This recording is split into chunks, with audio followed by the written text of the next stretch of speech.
These are stingy. Hi, welcome back to my channel. I'm Christopher as always, and today I finally picked the eggplant. It's from this mother plant behind me here. It's called Casper eggplant, so they're supposed to be white.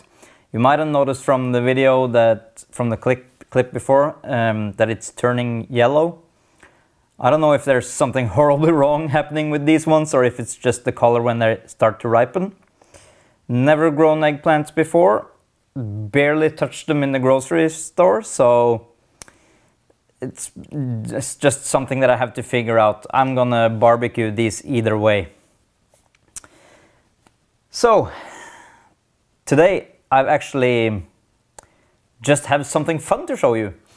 You might remember these two plants from before. They've been standing behind me here all the time.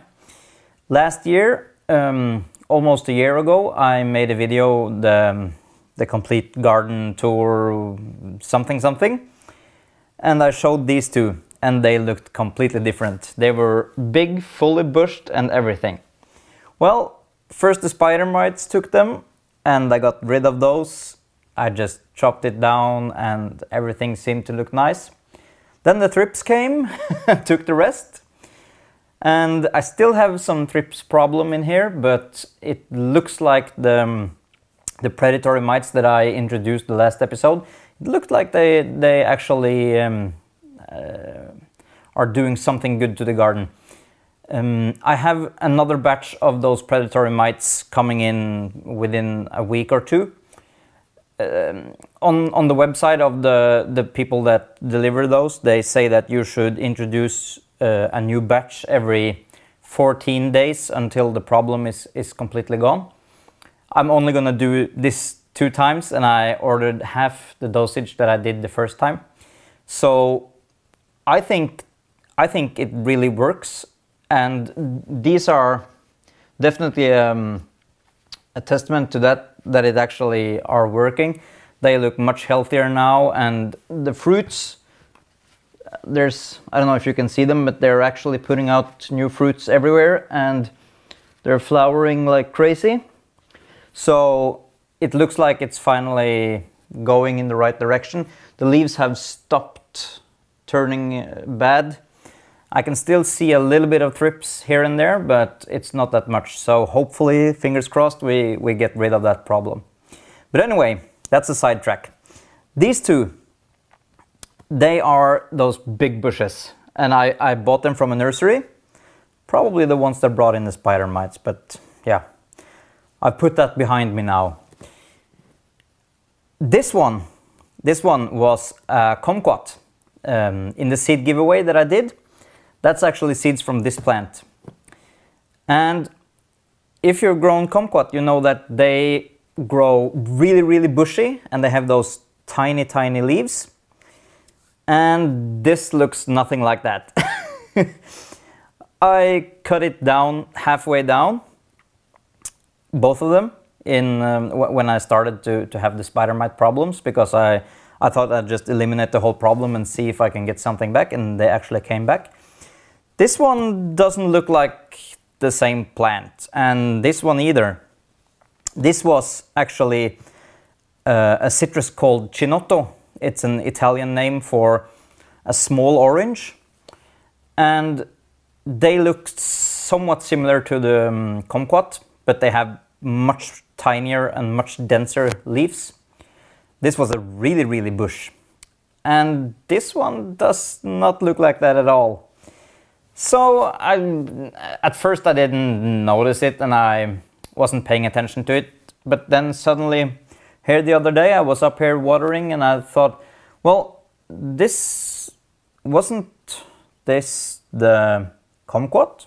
Wasn't that the chinotto? Well, it used to be. Now they're different plants.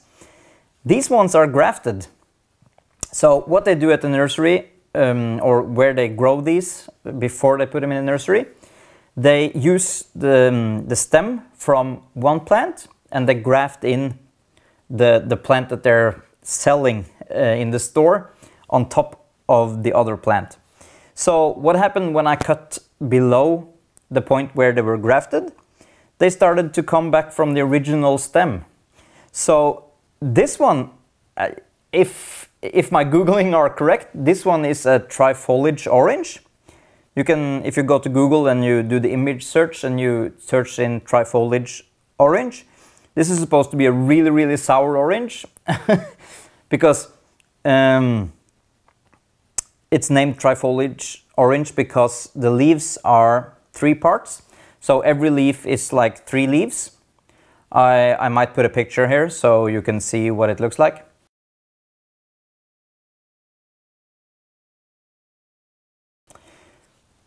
And yeah, I'm not sure. Either way I'm gonna grow it out because there's just no way I could buy seeds or somewhere local or even find a tree of this type. So I'm gonna try to keep it and see if I'm lucky and it flowers eventually, then we can see what the fruit look like. They're supposed to taste like crap, so yeah, I don't know. This one, this has to be a lemon. This just has to be a lemon. I have a lemon tree growing back here and they smell the same, they look the same, they're the same size and everything. And I really don't mind another lemon tree.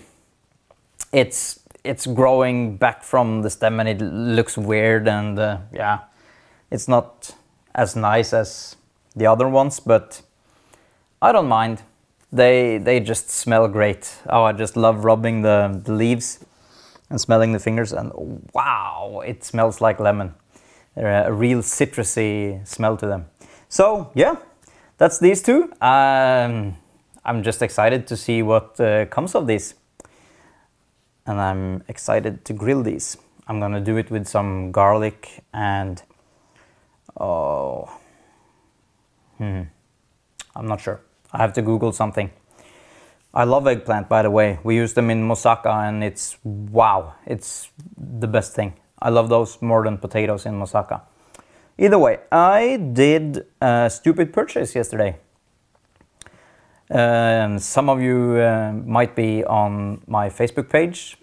I'll put a link down below and you should definitely follow me there. I put images sometimes of what I'm doing. And yesterday I posted an image there where I showed what I purchased yesterday. And that's gonna be a huge project for us to be working on together in the spring. It's actually a greenhouse. It's 50 square meters. Oh, so that's approximately 500 square feet, I think. So it's a it's a really large greenhouse for such an operation. So, but I'm really excited. I'm gonna get it this spring. It's snow and winter everywhere outside now, so it's not the time to move such a massive construction. So we're gonna do that in the spring, and I have some plans. I need to just sort my thoughts, and I will do an episode where I just lay out everything that I'm thinking of doing, and I'm gonna bring you outside into the cold and we could take a look at it together. And I would just love to have your input because there is so many strange things that I'm considering doing. I'm thinking of the geothermal heating. I know it's a regular greenhouse with only the plastic walls, but I'm just gonna try to figure out a way to keep the temperature steady the whole day. I'm not gonna try to extend my growing season that much, but I'm gonna try to be able to keep a somewhat steady temperature at night, at least in the greenhouse, because we actually have down to freezing temperatures at night in the middle of summer.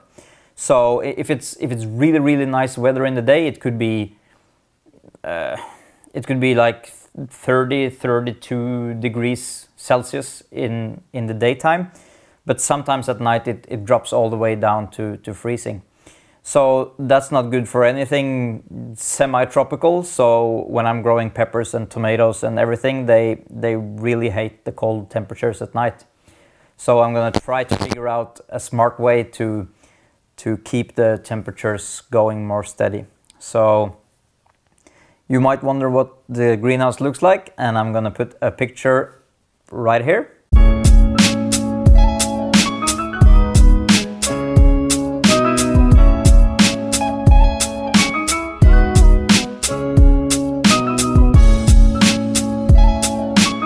Yeah, I know it's horribly big.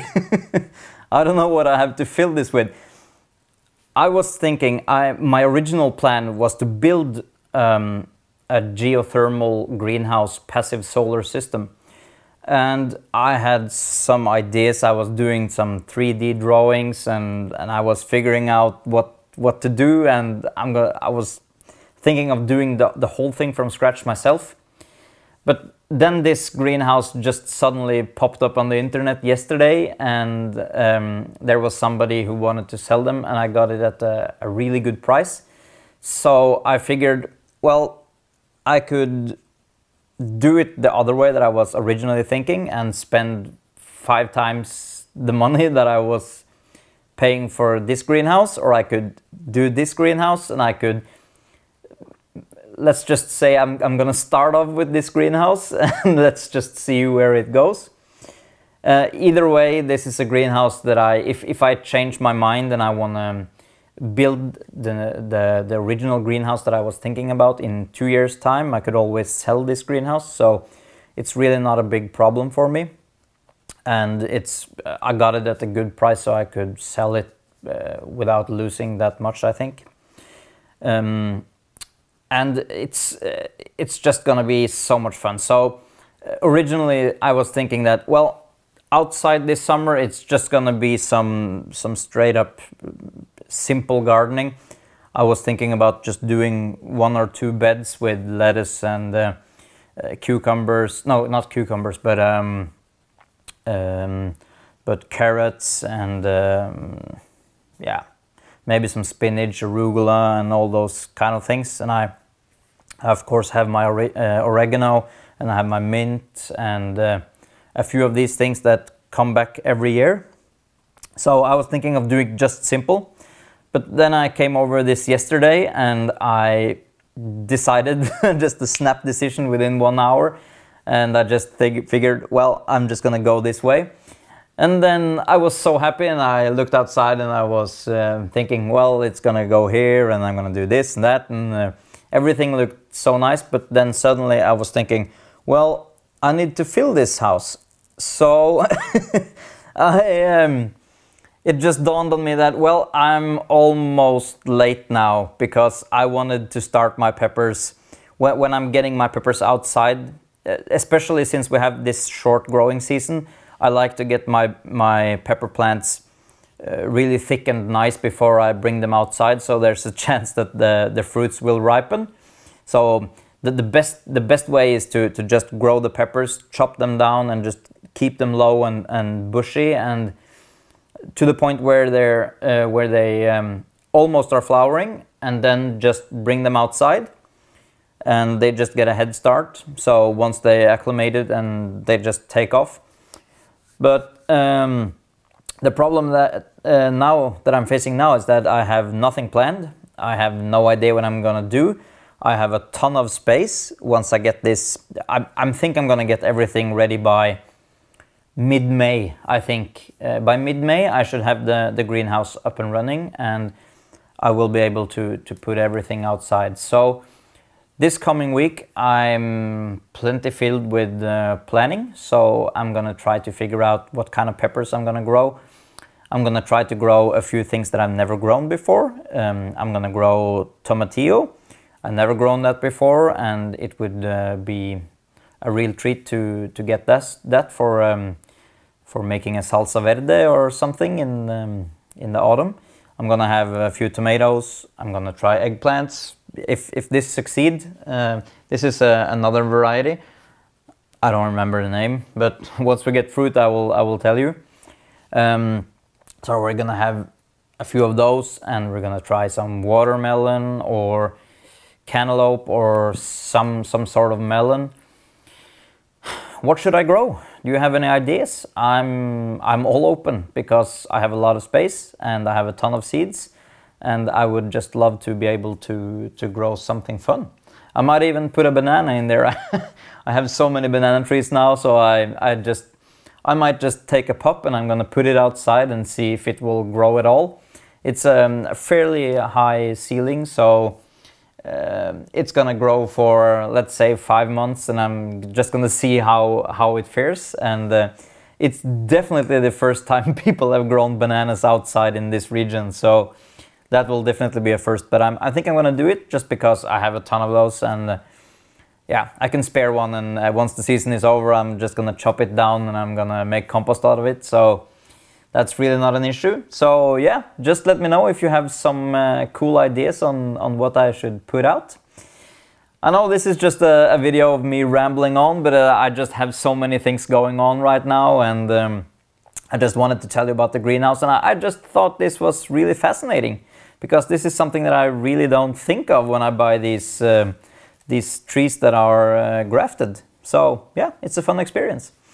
And until next time, this is Christopher saying, may the force be with you, and I hope you tune in next time, and we might have something more interesting to talk about, because this was kind of boring, but I just had to let you know what's going on. So yeah, take care.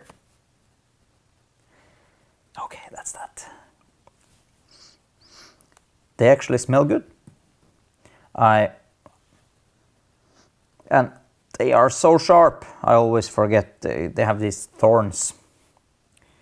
So be careful with those. Okay, let's find some pepper seeds.